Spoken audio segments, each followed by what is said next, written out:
পুরো আমটা পুরো নরম থলথলে পচা আম দিয়েছে, নরম দেখে আমরা হাত দিয়ে দেখে নিয়ে নি বলে কি এরকম আম দিলে দাদা? হ্যাঁ আমি বললাম ভালো দেখে দাও। উপরে কাঁচা আর ওপরটা কাঁচা আর ভেতরে পুরো একদম নরম থলথলে। রাতে এসেই কাটছি। আম কিনে আনলাম, হ্যাঁ পয়সা দিয়ে এই আম কিনে আনলাম, আপনাকে বললাম তা সত্ত্বেও আপনি দিয়ে দিলেন।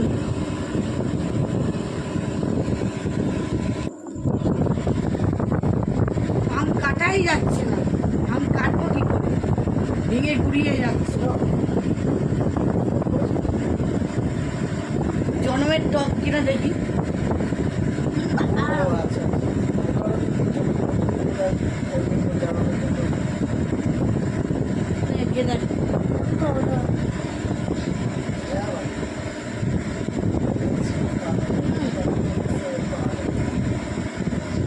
খাওয়া যাবে না।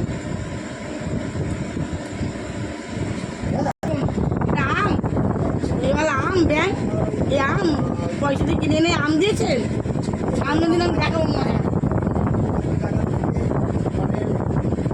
রাম আম কাটা নিচে দেখা, নিচে দেখা।